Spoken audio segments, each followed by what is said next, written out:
ചെറുപ്പക്കാരെ തപ്പിയെടുത്ത് അത്യാവശ്യം ഡയലോഗുകൾ പറഞ്ഞ് പഠിപ്പിച്ചാണ് ഞാൻ ഈ നാടകം ഇവിടെ അവതരിപ്പിക്കുന്നത്. ഈ നാടകത്തിന്റെ സംവിധാനം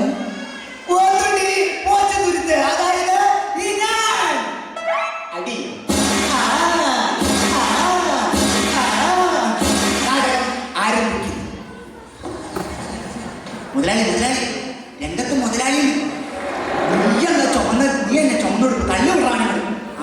ഇങ്ങോട്ട് വരില്ല, ഇങ്ങോട്ട് പോ മൈക്കിലേക്ക് വരെ നാടകം പൊളിക്കില്ല. ഇവനൊക്കെ നാടകം ഇങ്ങോട്ട് വാ. ഡയലോഗ് പറഞ്ഞിട്ടില്ല, ഒന്നും തെറ്റിക്കരുതാ. നേരെ ചിരിക്കുന്നു. അയ്യോ, പഴം പൊടിക്ക് ചിരിയിരിക്കാനല്ല പറഞ്ഞു. അട്ടഹസിക്കുന്നു. എന്താ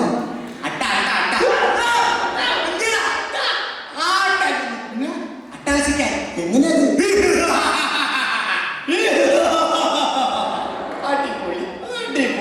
അതിവിടെ പറഞ്ഞാൽ ഉലാത്ത എങ്ങനെയത്?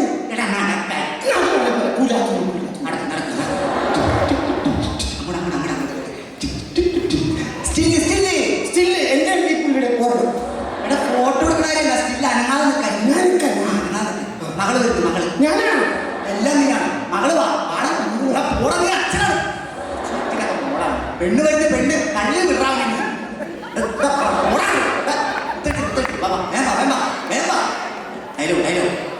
രക്ഷിക്കണം മുതലാളി, രക്ഷിക്കണം. 3 വട്ടം രക്ഷിക്കണം മുതലാളി. 3 പ്രാവശ്യം പറയാം. രക്ഷിക്കണം മുതലാളി, രക്ഷിക്കണം മുതലാളി, രക്ഷിക്കണം മുതലാളി, രക്ഷിക്കണം. മുതലാളിയുടെ മുഖത്ത് ഉച്ച. മുതലാളിയുടെ മുഖത്ത് എന്നാണ് ഉച്ച? എങ്ങനെയത്? 3 കൊല്ലം മുമ്പ് ഇവിടെ ജോലിക്ക് നിന്ന് ഞാൻ 3 വർഷമായി ഞാൻ ഇവിടെ ജോലി നോക്കുന്നു. ഇപ്പോൾ ഞാൻ 6 മാസം ഗർഭിണിയാണ്. എന്റെ വയറ്റിൽ വളർന്ന രാജമോൻ എപ്പോഴും എന്നോട് ചോദിക്കും എന്റെ അച്ഛനാരാണ്. അപ്പോൾ ഞാൻ പറയും നീ മാറി നിൽക്കുന്ന മുതലാളിയാണെന്ന്. ഇല്ലാത്ത ഗർഭത്തിന്റെ പേര് പറഞ്ഞേ. ഇല്ലാത്ത ഗർഭത്തിന്റെ പേര് ഒന്ന് ആവേശത്തിൽ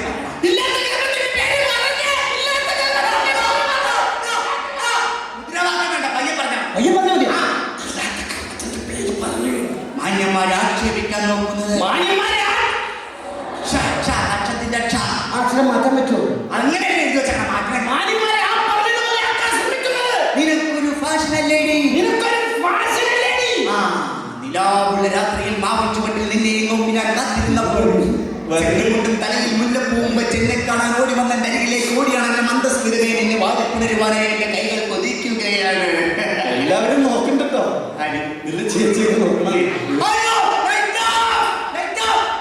മുതലാളി മാത്രം നിന്നാ മതി. അച്ഛൻ വരുന്നു. ഞാനാണ് എല്ലാം അച്ഛൻ നിങ്ങളുടെ വാഴ. എന്റെ ഷർട്ട് മുതലാളി വെളി കേൾക്കുന്നു. മീൻകാരെയൊക്കെ അങ്ങനെ നിർത്തിയാക്കണം. Oh Alfred Wilfred D'Souza.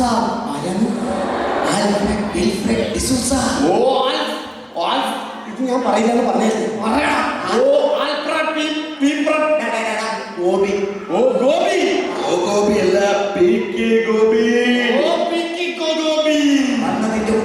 വന്നതിന്റെ ഉദ്ദേശം 3 വർഷങ്ങൾക്ക് മുമ്പോട്ട് ജോലിക്ക് നിന്നിരുന്ന എന്റെ മകളെ 6 മാസം ഗർഭിണിയാക്കിയ ദുഷ്ട, നിന്നോട് ഞാൻ പകരം ചോദിക്കും. എന്റെ മോളെ ഗർഭിണിയാക്കിയതും പോരാനിട്ട്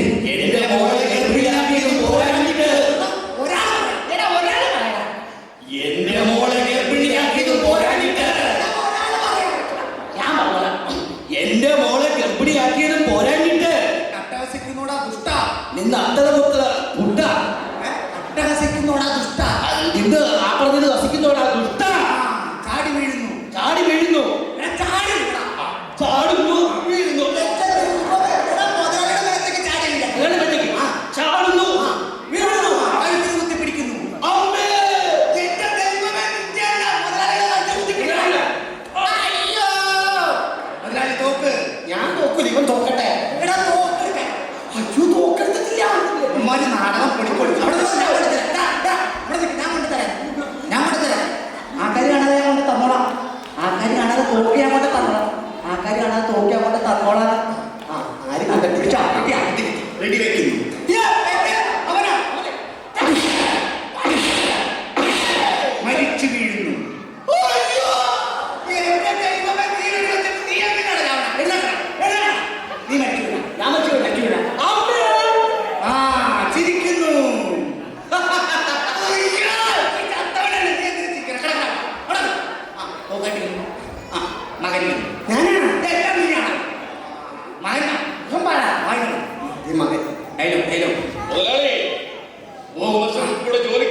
ഭയങ്കര ഉറുമ്പാണ് അതാണ് ഞാൻ ഇങ്ങോട്ട് മാറി എവിടെയെങ്കിലും ഒന്ന് കണ്ടു ഡയലോഗ് പറ. ഞാൻ മാറ്റിപ്പറയാം. ഉറുമ്പ് കടിയെ സഹിക്ക് വയ്യാതെ ഇവിടെ നിന്ന് മാറി അവിടെ മരിച്ചു കിടക്കുന്ന എന്റെ പൊന്നച്ഛനെ കൊന്ന ദുഷ്ട നീ നശിച്ചു പോകും. പെങ്ങളെ സൗവർണികയെ പെങ്ങളെ സൗവർണികയെ വേമ വേമ പെങ്ങളെ സൗവർണികയെ നിന്റെ അമ്മയുടെ അവസാനത്തെ ആഗ്രഹമായിരുന്നു നീ ഒരു ഗർഭിണിയായി കാണണം, കുടുംബിനിയായി കാണണം. പറയുമ്പോ ഇതെങ്ങനെ സംഭവിച്ചു? ഡയലോഗ് ഡയലോഗ് ഒരു തണുത്തും മരവിച്ച കറുത്ത രാത്രിയിൽ മുതലാളിയുടെ വീട്ടിൽ ഞാൻ TV കാണാൻ പോയി. ഏഷ്യാനെറ്റിലും കൈരളിയും സൂര്യയിലും കോമഡി ഷോ കണ്ടുകൊണ്ടിരുന്നപ്പോൾ പെട്ടെന്നാണ് മുതലാളി ഫാഷൻ ചാനലിട്ടത്. അരുതെന്ന് ഞാൻ ആവർത്തിച്ചു പറഞ്ഞു. മുതലാളി കേട്ടില്ല. എന്നെ നിർബന്ധിച്ച് ഫാഷൻ ചാനൽ കാണിച്ചു. പിന്നെ എനിക്കൊന്നും ഓർമ്മയില്ല ചേട്ടാ. ഇതിൽ നിന്നും എനിക്കൊരു കാര്യം മനസ്സിലായി. ഇവിടെ തെറ്റിയത് ഈ മുതലാളിയല്ല, ഞാൻ പറഞ്ഞില്ലേ എന്റെ പൊന്ന് പെങ്ങളുമല്ല. ഇവിടെ തെറ്റിയത് ആ ചാനലുകാരാണ്. അതുകൊണ്ട് എനിക്ക് ഈ സമൂഹത്തോട് ഒന്നേ പറയാനുള്ളൂ, ഇനി മേലാൽ നിങ്ങളുടെ വീട്ടിലുള്ള പ്രായപൂർത്തിയായ പെൺകുട്ടികളെ അടുത്ത വീട്ടിൽ TV കാണാൻ പറഞ്ഞയച്ചാൽ നിങ്ങൾക്ക്